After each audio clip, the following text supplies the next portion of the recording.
transition of its downtown area to the opening of a new park in Hanahan, I talk one-on-one with Hanahan Mayor Christie Rainwater for this edition of Quintin's Close-Ups. And if you haven't already, subscribe to my YouTube channel and like Quintin's Close-Ups on Facebook.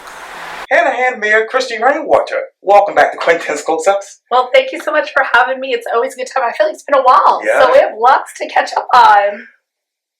What's new, what's now in the city of Hanahan? Well, interestingly enough, I feel like there's a lot to talk about on what's new, but I would say our downtown area, we could talk a lot about that. And then we have a new park that's opening in just another week. So lots of good things.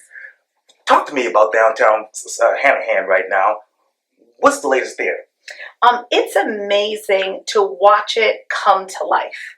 It's never really been, I remember years ago asking people about downtown, and sometimes they would say, where's downtown? So I'd like to say, that it's revitalizing, but the truth is I really think it's birthing.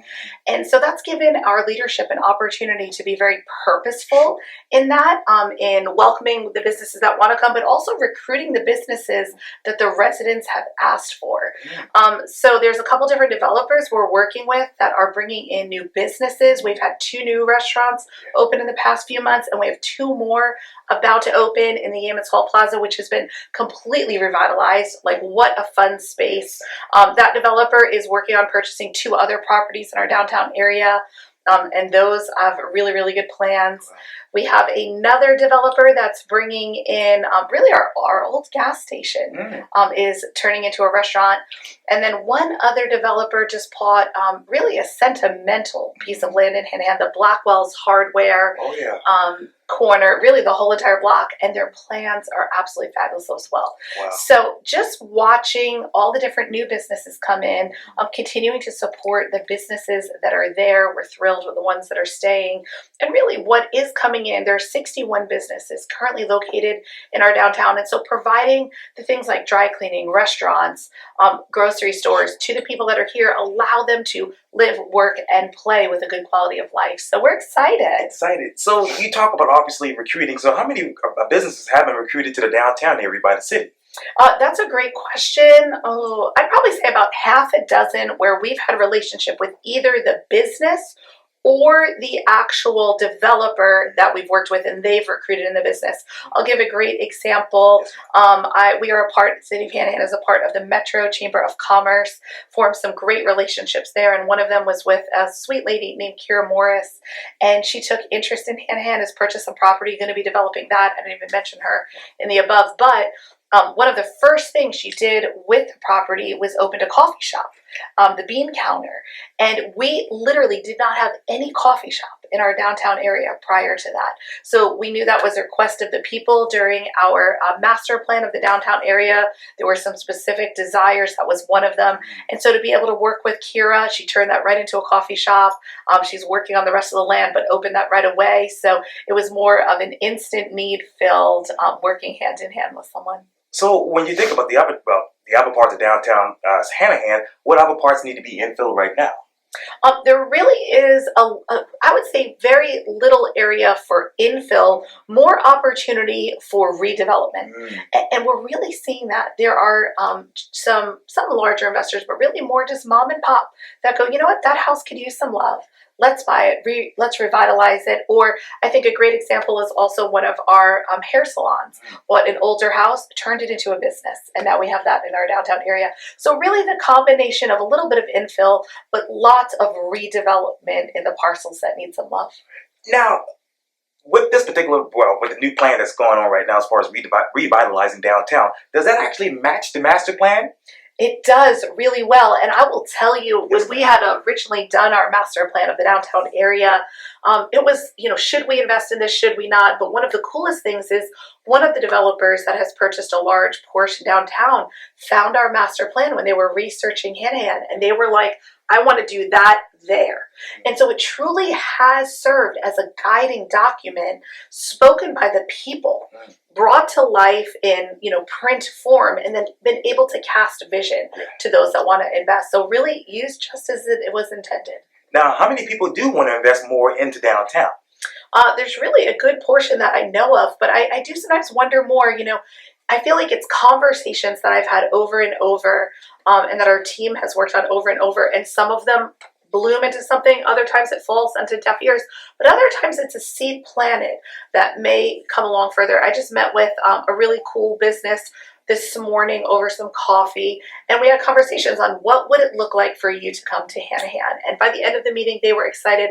I was excited. Who knows if it'll come to be or not, but it's the seeds planted like that is what it takes for it to bloom.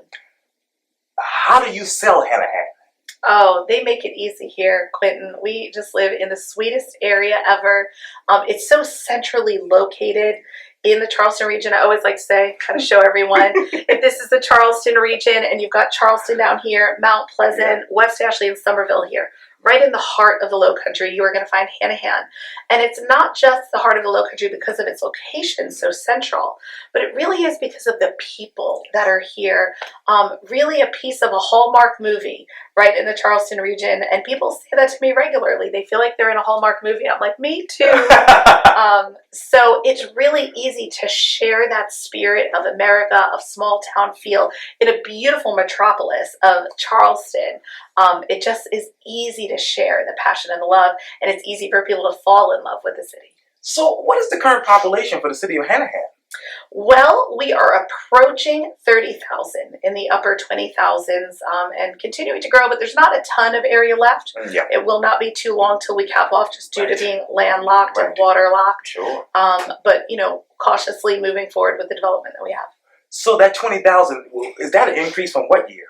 So between the years 2010 and 2020, during that decade, the city grew 60%, 60.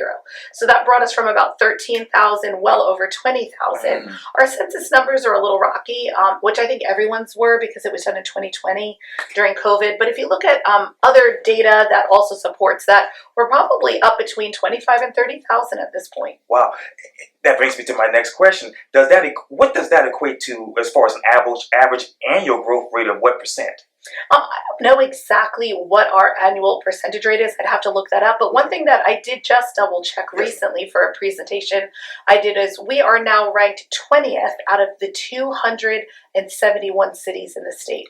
So one of the smaller cities in the Charleston region, but one of the larger cities in the state. Wow. Okay. What part of the city's population actually includes people who move from unincorporated parts of Charleston County? I don't know the answer to that one either. It is interesting, though. I do find for the city of Hanahan, there are people that desire to move here from outside. Hanahan has a reputation. They want to get here. But it's not uncommon to have multi-generations. So my son is playing baseball at the ball field just last night. We had mom and dad. We have aunt and uncle. We have grandpa. They're all living in Hanahan. They're doing life in Hanahan together. So, you have these generations and people that are here, they want to stay here. They grow up here. They might move away, but then they come back or they never leave. And so it is a large population of born and raised in addition to the growth from the outside. That brings me to my next question. How many people are actually moving to Hanahan from a different county other than Charleston County? Well, that also is something I'd have to definitely look into. I'd be curious to know that. I remember back when Daniel Island switched schools, and they are doing great, but there were kids that were attending Hanahan schools. Prior to that, Daniel Island went to Hanahan before they got their own schools. And so when there was the shift and they opened their own schools, and again, I'm sure they're thriving now, but there were many people that I knew personally living in Daniel Island that were like, we need to move to Hanahan. We don't want to lose the schools. We don't want to lose the community feel we have.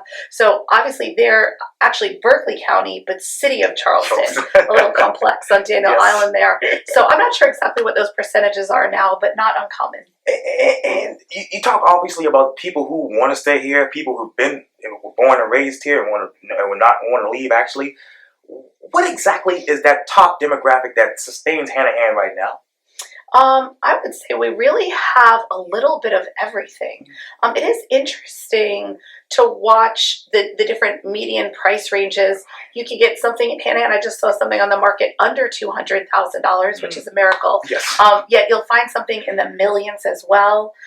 We have all different nationalities and races. There's just really a good mix of people in all the different ways. And I regularly joke around, we could get all dressed up for the gala, yet we could go hunting the day before, and kill some deer or turkey. So I love the mix here in Hanahan, as classy or as redneck as you need to be. And I obviously, you talked, Mayor, earlier about obviously not enough land left because of obviously boundaries. Yes. But where do you see that population increase in the city of Hanahan? There is a little bit of land left in the Tanner Plantation area. There is a new subdivision going in right now. They are working hard on that right across from our elementary school over in that area. There is a little bit more land in the Bowen area of Tanner that is working on being developed. And then really a little bit of that infill that you mentioned, and a little bit more redevelopment and a little parcel here, a parcel there throughout Hanahan proper. So what is the timeline for all of this?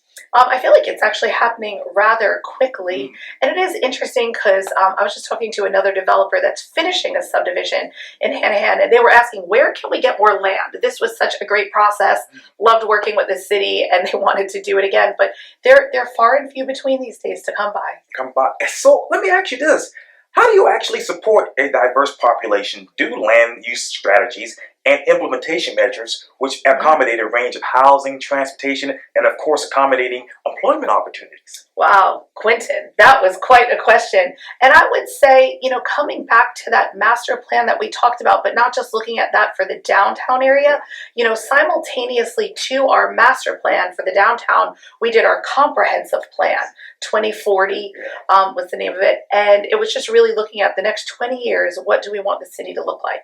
So listening to the residents that are there, putting together a plan, working with the people that want to come in. But I think it's just a natural fit, like I said, for a variety of different reasons, recruiting the businesses in our downtown area, but throughout Hanahan that provide that employment, and then really continuing to work on things like our trails, park and rec. We're doing some sidewalk projects in our downtown area that keep the city's quality of life attractable to all. What exactly is that connectivity plan for Hanahan as the downtown gets revitalized and this city expands? Yeah, so there are two really cool things that I would love to share with you. Please. When I first got on council, I actually looked back, it was one of my very first votes. We were doing a revitalization in our downtown with sidewalks, curb gutter, landscaping, new lights, burying power lines, and they did such a fabulous job. But the project ran long, of the budget ran short. So unfortunately at that point we had to cut some things out. We try to work really hard on keeping taxes low here in Hanahan, and so we didn't really get to complete the entire project the way we would have loved to.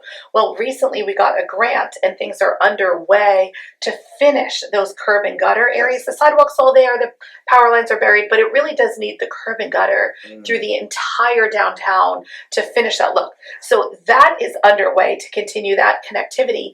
And then recently, Council Member Michael Sally and myself presented to the COG, the Council of Governments, for a grant, and I'm proud to say that we won it, where we will be doing a trail through the power lines of Hanahan proper that will come all the way down from Turkey Creek to West Vaco Park, and then we already have the sidewalk connectivity through Yeamans Hall to our downtown area.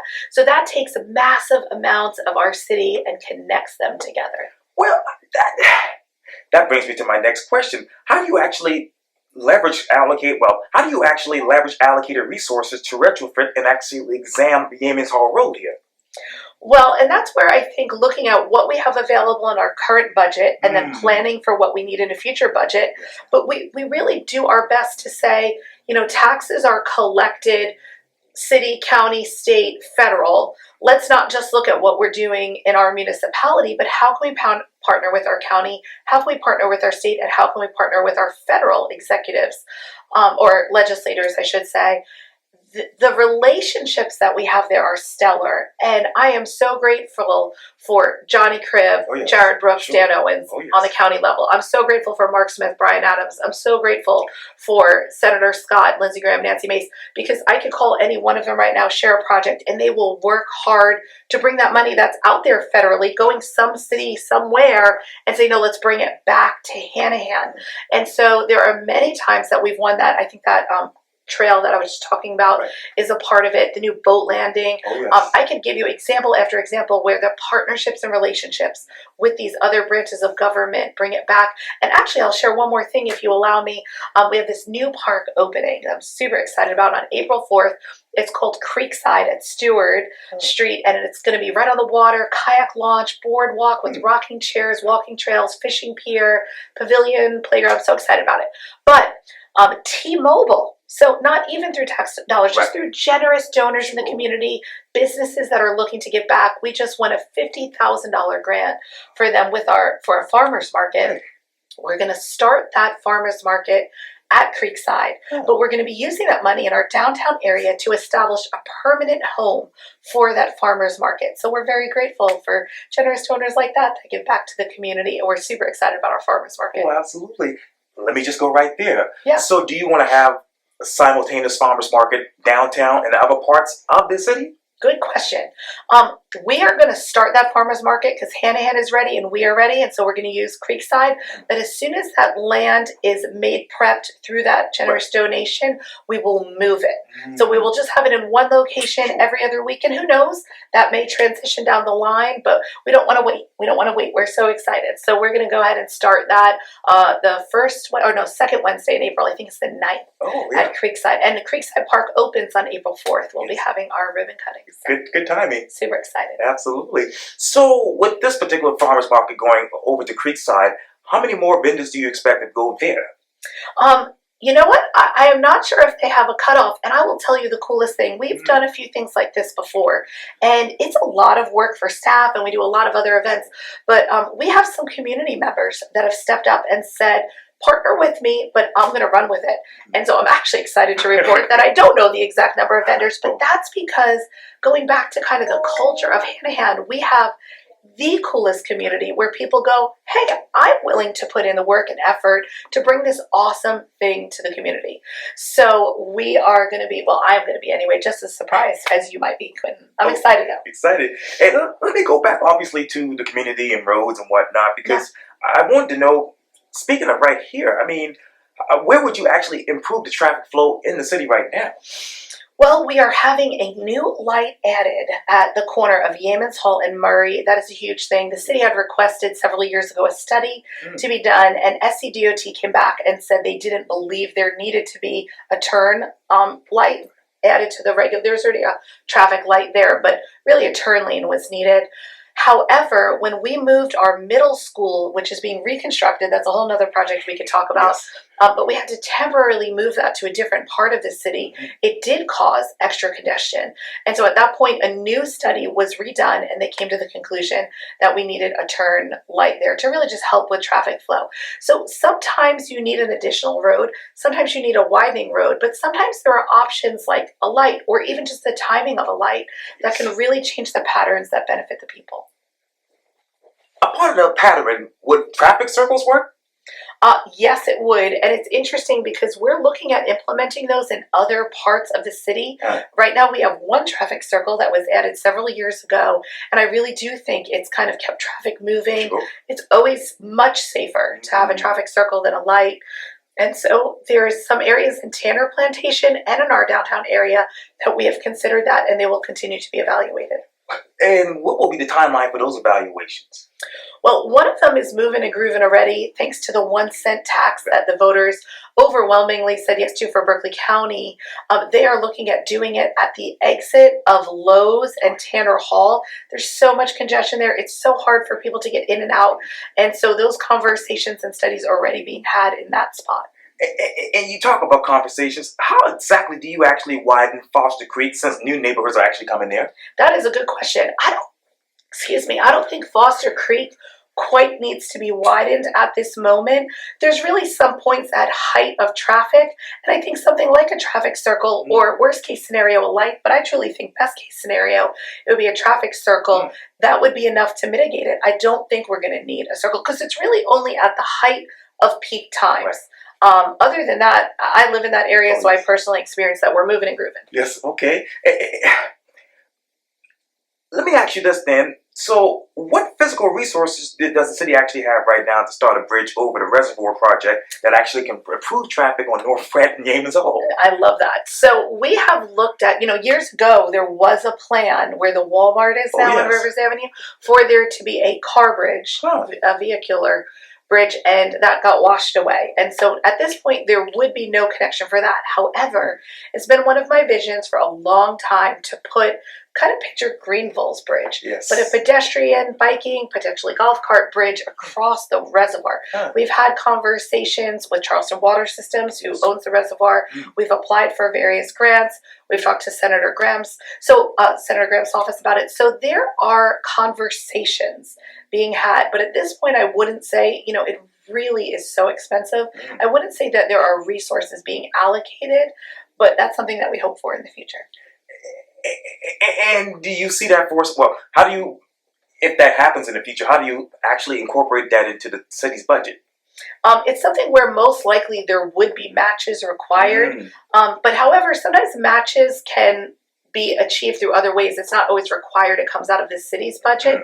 But it is something where we could save up for it. If there is a surplus, there's a lot of different ways. We just did a bond referendum, so I can't see that happening again. But, we really do want to keep taxes low. So it's not something we would do a tax increase for that I could see anyway. Obviously, the whole council will have to vote on something like that. But really just to continue to be creative, try to find alternate funding sources, and then if needed, do some matching. And who would you match that up with? Charleston Water System? Well, no, it would really be more like, let's say Senator Graham's office said, we're going to go ahead and put an earmark for this. However, we need a certain amount of match. That's when I would be going to Mark Smith or Johnny Cribb and going, are you willing to help us with this match here? And maybe if everybody pulls in a little bit from the state, a little bit from the county, a little bit from the city to match those federal dollars, it's something that could be accomplished. And how exactly is the city using the volume of traffic and concentration of people to actually drive new development into Hanahan? What's interesting? I would say we're not, which is good and bad. So I'm happy you brought that up. Not that long ago, there was a developer looking to add some density in the Tanner Plantation area. And there was definitely a loud group of people who felt strongly against that. And whether right or wrong, it wound up getting denied by city council or whatnot. I'm sure there are some people that don't care either way. There are some people that have strong opinions about the no, and other people have strong opinions that they wished it was a yes. However, the development beyond the Tanner Plantation area is continuing to happen in the city of Goose Creek, in the city of Somerville, in the city of Moncks Corner. Yet they're still potentially working downtown Charleston.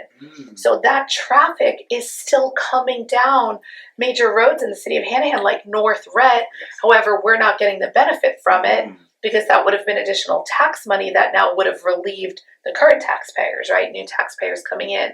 So, I think there's benefit in the sense that, the residents did not want the density, but I'm wondering if they all weighed the part of it where that's now tax burden that'll stay on their shoulders, but the traffic that they, a large majority of the people that were speaking against it were speaking of the traffic, and I don't think we mitigated it. I just think we pushed it a little further out, and it continues to come right through the city. Well, how many more cars do you expect? I mean, I'm looking at the traffic from last week, and it was bad. How many more cars do you expect to come to the city of Hanahan over the next 5 to 10 years? You know what? At the rate of development, I feel like it's innumerable. 40 people a day, they say, move to the Charleston region. Obviously, Hanahan is a part of that. But we can't just be concerned about who's moving to Hanahan. We have to be concerned, again, who's moving beyond Hanahan, but working in North Charleston and Charleston, because that means they're coming through our city for their commute. Hopefully, though, I think the exciting news to that is the Low Country Rapid Transit, the BRT line that is coming through. There'll be 4 stops that are right outside the city of Hanahan. They're not in Hanahan, but they will positively impact us because people that are beyond it might be on that train line or bus rapid transit line. However, people in the city of Hanahan can also take advantage of that. So hopefully, as additional cars are added, just due to the natural growth of the region, the planned transportation, mass transportation that's coming to our region will mitigate it at the same time. I know Hanahan can't grow beyond its land capabilities right now. But how do you plan for this regional growth with smart growth? Yeah, that is a great question. And it's interesting you say that because I do think we are blessed as a region that we have great relationships as leadership, the mayors, the councils, the counties. Sure. And so we have regular meetings chatting through. And you know, I am blessed to be the chairperson of the Charleston Area Transportation Study Policy Committee. We just had a meeting Monday. I'm sitting next to the vice chair, who is Russ Touchberry, Yes. the mayor of Somerville. Yes. And right next to him was Mike Seekings Sure. on City Council of Charleston. Sure. And so you're watching these leadership teams, and the conversations were whatever's happening in Somerville is important to Hanahan. Whatever's happening in Charleston is important to Hanahan, and you know, vice versa, because there's no one that lives in Hanahan that's not driving in these other cities. There's no one in Somerville that's not coming to or through Hanahan. And so the conversations at the table, like Monday, are so important because everybody is in everybody's city. And so it's not good to look at it, you know, in a box, but to look at it regionally and say, well, yes, I want to approve that road that's happening in that city because I know my people are going to be on it too. And then thank you for approving mine as well.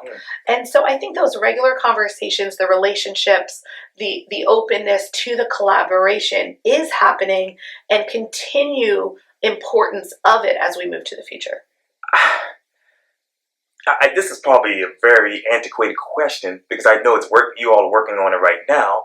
But how do you keep the people in Hanahan and be able to, you know, keep them here working and playing and going to school without having to go to North Charleston and Somerville and downtown Charleston? Listen, Quintin, I am telling you, if we can solve that problem, because the truth is, that's what it is. It's people have to go work or live outside. So I'll give you an example that I think is a simple one. We'd love to attract more business to our city specifically, and we have some plans and we're working through some things to do that.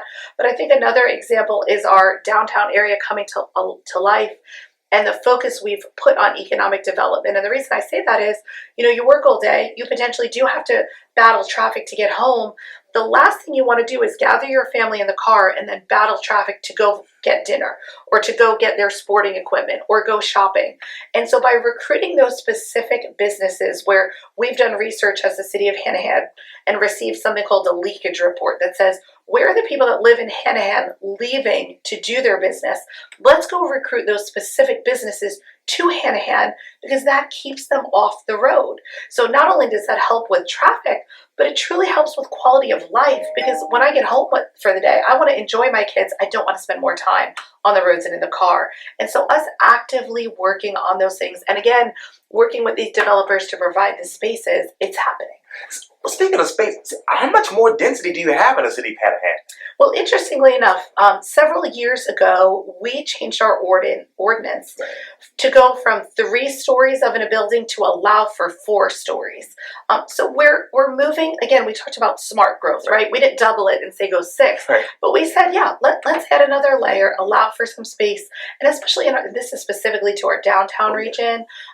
You know, every zoning region is different for the city, but specifically for that one, it's accessible. It's a mile away from one of the main stations for the Low Country Rapid Transit line that's coming in. So that's a place where you're purposeful about allowing additional density because they're able to jump on the line and use mass transit. And so being purposeful, being smart with that growth, that's what we're trying to do and put into practice. So in essence, will you all just do now vertical redevelopment? I think it's something that's being encouraged, especially in the areas where they could use some love, allowing for that space and working closely with the developers. We recently won an award from the Charleston Builders Association of just working with them. And I think the point is to say, we think this would work in Hanahan, we think this wouldn't, and then helping them when it would to achieve the goal for everyone.